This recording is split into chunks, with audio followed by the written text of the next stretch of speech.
അപേക്ഷകർ ഇപ്പോൾ കാണുന്നു. ജെൻസന് കണ്ണീരോടെ നാട് വിട നൽകുന്ന അതിൻ്റെ വല്ലാത്ത സങ്കടകരമായ ദൃശ്യങ്ങളാണ്.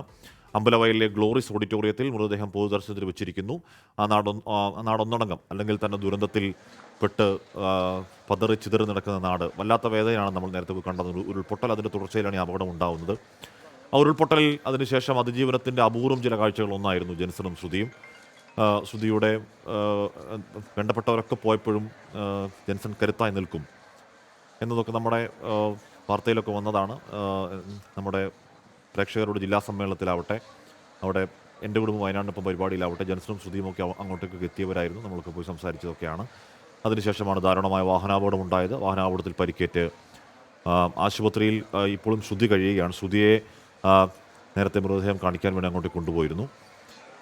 ഇതൊക്കെ വലിയ വേദനാജനകമായ നമുക്ക് മനുഷ്യനായി പിറന്നവർക്ക് കണ്ടു നിൽക്കാൻ കഴിയാത്ത, താങ്ങാനാവാത്ത വേദനകളുടെ കാഴ്ച തന്നെയാണ്. പക്ഷേ വിധിയാണ് വിധി നമ്മൾ പറയില്ലേ. സുർജിത്ത് അയ്യപ്പ വിവരങ്ങളുമായി ചേർന്നു. സുർജിത്ത്, ഈ ജെൻസണും ശ്രുതിയും ആ അതിഭീകരമായ കൊടിയ ദുരന്തത്തിൻ്റെ അവശേഷിപ്പിക്കുന്ന കുറച്ച് പച്ചപ്പുകളായിരുന്നു. അതിലൊരു പച്ചപ്പ് കൂടി യാത്രയാവുന്നതിനെ നാട് എത്രത്തോളം വിങ്ങലോടെ കാണുന്നു സുർജിത്ത്?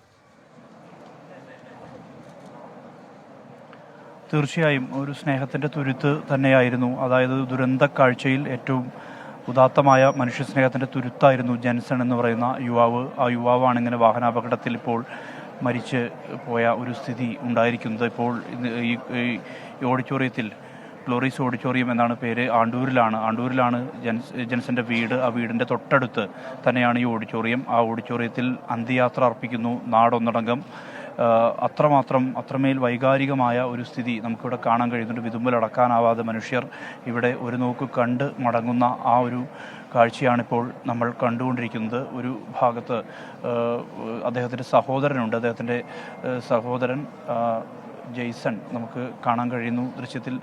ജെയ്സൺ വിതുമ്പലടക്കാൻ കഴിയാതെ ഇങ്ങനെ മുഖത്തേക്ക് കൈ പൊത്തി നിൽക്കുന്ന ആ ഒരു സങ്കടകരമായ കാഴ്ച, ആ കാഴ്ച നമ്മൾ ഇവിടെ കണ്ടുകൊണ്ടിരിക്കുകയാണ്. മാത്രമല്ല, ഇവിടെ എത്തുന്ന ആളുകളെല്ലാവരും വിതുമ്പലടക്കാനാവാതെ ഇവിടെ നിന്നും ഒരു നോക്ക് കണ്ട് ജെൻസനെ കണ്ട് മടങ്ങുന്ന ആ ദൃശ്യമാണ് നമുക്ക് ഇപ്പോൾ ഇവിടെ നിന്ന് കാണാൻ കഴിയുന്നത്. അത്രമേൽ വൈകാരികമായൊരു അവസ്ഥ. ടി സിദ്ദിഖ് MLA ഇവിടെയുണ്ട്. കളക്ടർ DR മേഘശ്രീ ഇവിടേക്ക് എത്തിയിട്ടുണ്ട്. അത്തരത്തിൽ ഭരണ നിർവഹണ സംവിധാനത്തിൻ്റെ ഭാഗമായ ആളുകളെല്ലാം തന്നെ ഇവിടേക്ക് എത്തിയിട്ടുണ്ട്. വിവിധ വകുപ്പുകളിലെ ഓഫീസർമാർ ഉൾപ്പെടെയുള്ളവർ ഇവിടേക്ക് എത്തിയിട്ടുണ്ട്.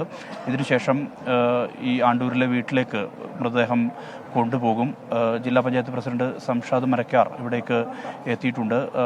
മൃതദേഹം കൊണ്ടുപോയ ശേഷം അവിടെ വീട്ടിൽ ഇറക്കും. വീട്ടിൽ മറ്റ് ശുശ്രൂഷകളെല്ലാം തന്നെ നടക്കും. അതിനുശേഷം നേരെ പള്ളിയിലേക്കാണ്. പള്ളിയും ഈ വീടിൻ്റെ 200 മീറ്റർ മാത്രം അകലെയാണ് ഈ പള്ളിയുള്ളത്. നിത്യസഹായ മാതാ CSI പള്ളി. ആ പള്ളിയിലേക്കാണ് കൊണ്ടുപോകുന്നത്. അവിടെ സെമിത്തേരിയിലാണ് സംസ്കാര ചടങ്ങുകൾ നടക്കുന്നത്. നേരത്തെ വളരെ വൈകാരികമായ ദൃശ്യങ്ങൾ ICUവിനുള്ളിൽ നിന്ന് നമുക്ക് ലഭിച്ചിരുന്നു. നമ്മൾ ആ ദൃശ്യങ്ങൾ കൂടി കാണുന്നുണ്ട്. എന്തായാലും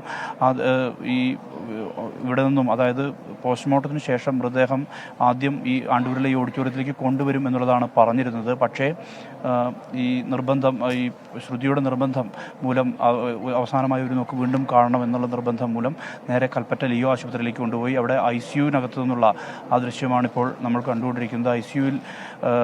ICUവിനകത്ത് ഈ അവസാനമായി ഈ പെൺകുട്ടി ഒരു നോക്ക് കാണുന്ന ആ ദൃശ്യമാണ് നമ്മൾ കണ്ടുകൊണ്ടിരിക്കുന്നത്.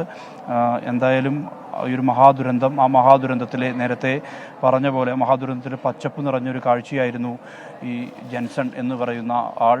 അദ്ദേഹം, ആ ചെറുപ്പക്കാരൻ, ഈ ശ്രുതിയെ ചേർത്ത് പിടിച്ച് മുന്നോട്ട് ഉള്ള വഴിയിലേക്കുള്ള വലിയ പ്രചോദനമായി നിന്ന ആളാണ്. ഇവരുടെ വിവാഹം, ഈ 41 ചടങ്ങുകൾക്ക് ശേഷം വിവാഹം നടത്താനുള്ള ആ ഒരു നീക്കത്തിലേക്ക്, അതായത് അവളെ കൈപ്പിടിച്ച് വീട്ടിലേക്ക് കൊണ്ടുവരും എന്നുള്ളതാണ് ജെൻസൺ പറഞ്ഞത്. നമ്മുടെ പ്രേക്ഷക ജില്ലാ സമ്മേളനത്തിനടക്കം ജെൻസനും ശ്രുതിയും പങ്കെടുത്തിരുന്നു. ആ പങ്കെടുത്തതിൽ നിന്ന് അവർ മുന്നോട്ടുള്ള വഴിയെക്കുറിച്ചുള്ള അവരുടെ ആത്മവിശ്വാസം ഉൾപ്പെടെയുള്ളവർ പറഞ്ഞിരുന്നു. ശ്രുതിക്ക് ഒരു ജോലിയുടെ കാര്യം ഉൾപ്പെടെ പറഞ്ഞിരുന്നു. അതിൽ ഗോകുലം ഗ്രൂപ്പിൽ നമ്മൾ ജോലി ശരിയാക്കാം എന്നുൾപ്പെടെയുള്ള കാര്യങ്ങൾ നമ്മൾ അങ്ങോട്ട് പങ്കുവച്ചതാണ്. SKN ഉൾപ്പെടെയുള്ളവർ അത് പങ്കുവച്ചതുമാണ്. അങ്ങനെ വളരെ വൈകാരികമായൊരവസ്ഥ, ആ അവസ്ഥയിലൂടെ അവർ ജീവിതം മുന്നോട്ട് കൊണ്ടുപോകുന്ന ഒരു ഒരു സ്ഥിതിയിലേക്ക് എത്തിയപ്പോഴാണ് ഇങ്ങനെ ഒരു ദുരന്തത്തിൻ്റെ ബാക്കി പത്രം എന്ന നിലയിൽ വീണ്ടും ഒരു ദുരന്തം കൂടി ഈ ശ്രുതിക്ക് നേരിടേണ്ടി വന്നത്. ഈ അപകടം ഉണ്ടാകുന്നത് മിനിഞ്ഞാന്ന് വൈകിട്ട് 3 മണിയോടുകൂടിയാണ് ഈ ഒരു അപകടം ഉണ്ടാകുന്നത്. 9 പേരാണ് ഈ ഒമ്നി വാനിൽ, ജൻസൺ ഓടിച്ചിരുന്ന ഒമ്നി വാനിൽ ഉണ്ടായിരുന്നവർ ബന്ധുക്കളാണ്. ആ ഒമ്നി വാനിൽ യാത്ര ചെയ്യുന്നതിനിടെ വെള്ളാരംകുന്ന് എന്ന് പറയുന്ന പ്രദേശമുണ്ട്. അതായത് കൽപ്പറ്റയിൽ നിന്നും ചുണ്ടേൽ ഭാഗത്തേക്ക് പോകുന്ന വഴിയിലാണ് ഈ വെള്ളാരംകുന്ന് പ്രദേശം. സ്വതവേ അപകടങ്ങൾ നടക്കുന്ന അപകടകരമായ തിരിവുള്ള ഒരു പ്രദേശമാണിത്. അവിടെയാണ് ഒരു സ്വകാര്യ ബസ്സിന് നേരെ ഇവർ സഞ്ചരിച്ചിരുന്ന വാഹനം വന്നിടിക്കുന്നത്. ആ വാഹനത്തിൽ ശ്രുതി ഉണ്ടായിരുന്നു. ഒപ്പം തന്നെ ശ്രുതിയുടെ ബന്ധുവായ, അതായത് അടുത്ത ബന്ധുവാണ് ലാവണ്യ എന്ന് പറയുന്ന പെൺകുട്ടി. ശ്രുതിയെപ്പോലെ തന്നെ മാതാപിതാക്കളെയും അതോടൊപ്പം സഹോദരനെ നഷ്ടപ്പെട്ട ആളാണ്. ഈ ശ്രുതിക്ക് നഷ്ടപ്പെട്ടത് ശ്രേയ എന്ന് പറയുന്ന സഹോദരിയെയാണ്. ഈ ലാവണ്യ എന്ന് പറയുന്ന പെൺകുട്ടിക്ക് സഹോദരനെയാണ് നഷ്ടപ്പെട്ടത്. അങ്ങനെ സഹോദരനെയും മാതാപിതാക്കളെയും നഷ്ടപ്പെട്ടിട്ടുണ്ട്. അവർ ബന്ധുക്കളാണ്. ഇവരെല്ലാം തന്നെ ഈ വാഹനത്തിലുണ്ടായിരുന്നു. അവർക്കെല്ലാം പരിക്കേറ്റു. ആ പരിക്കേറ്റതിനെ തുടർന്ന് അവരെ നേരെ കൊണ്ടുവന്നത് കൽപ്പറ്റയിലെ സ്വകാര്യ ആശുപത്രിയിലേക്കാണ്. അവിടെ നിന്നും മേപ്പാടിയിലെ ആശുപത്രിയിലേക്ക്, മൂപ്പൻസ് മെഡിക്കൽ കോളേജിലേക്ക് ജൻസന്റെ പരിക്ക് ഗുരുതരമായതിനാൽ മാറ്റി.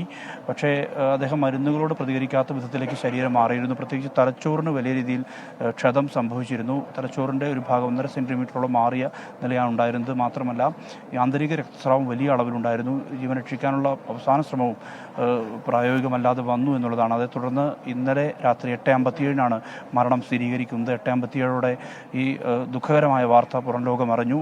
ജൻസന്റെ മരണം സ്ഥിരീകരിച്ചു. ശ്രുതിയെ തനിച്ചാക്കി ജൻസൺ മടങ്ങി എന്നുള്ള വാർത്ത പുറത്തു വന്നു. ഇതിനുശേഷം ഈ പെൺകുട്ടിയെ ഇവിടേക്ക്, അതായത് ഈ ആശുപത്രിയിലേക്ക് കൊണ്ടുവന്നിരുന്നു. അതിനിടയിൽ 2 ശസ്ത്രക്രിയകൾ പെൺകുട്ടിക്ക് പൂർത്തിയായിരുന്നു. 2 കാലിനുമാണ് ഗുരുതരമായ പരിക്കേറ്റിരുന്നത്. ആ പരിക്കേറ്റ ശസ്ത്രക്രിയ പൂർത്തിയായതിനു ശേഷമാണ് ഈ കുട്ടിയെ നേരെ ആശുപത്രിയിലേക്ക് കൊണ്ടുവന്നത്. അവിടെ വെച്ച് ഈ മൃതദേഹം കാണിച്ചു. പിന്നീട് ഇന്ന് രാവിലെ ഇൻക്വസ്റ്റ് നടപടികൾക്ക് ശേഷം മൃതദേഹം നേരെ ബത്തേരി താലൂക്ക് ആശുപത്രിയിലേക്കാണ് കൊണ്ടുപോയത്. ബത്തേരി താലൂക്ക് ആശുപത്രിയിൽ പോസ്റ്റ്മോർട്ടം കഴിഞ്ഞ് നേരെ ആണ്ടൂരിലുള്ള ഫ്ലോറിസ് ഓഡിറ്റോറിയത്തിലേക്ക് കൊണ്ടുവരുമെന്നുള്ള തരത്തിലുള്ള തീരുമാനമായിരുന്നു ഉണ്ടായിരുന്നത്. പക്ഷേ ആ തീരുമാനം അത് പിന്നീട് വഴിമാറി. കാരണം ഈ ശ്രുതിക്ക് അവസാനമായി ഒരു നോക്ക് കൂടി കാണാനുള്ളൊരു അവസരം ഉണ്ടാകണമെന്നുള്ള അഭിപ്രായം വരുന്നു. അത് തുടർന്ന് നേരെ ഈ ലിയോ ആശുപത്രിയിലേക്ക് മൃതദേഹം എത്തിക്കുകയായിരുന്നു. മൃതദേഹം അവിടെ നിന്ന് ICUവിലേക്ക് കൊണ്ടുപോയി. ICUവിൽ ആണ് ഈ പെൺകുട്ടിയുള്ളത്. അവിടെ ഈ ജൻസനെ കാണിച്ച ശേഷം അവിടെ നിന്ന് മൃതദേഹം ഇവിടെ, അതായത് എത്തിച്ചിരിക്കുകയാണ്. അതിവൈകാരികമായ നിമിഷങ്ങൾക്ക് ഏറ്റവും സങ്കടകരമായ ഒരവസ്ഥ അതാണ് നമ്മൾ ഹാഷ്മി കണ്ടുകൊണ്ടിരിക്കുന്നത്.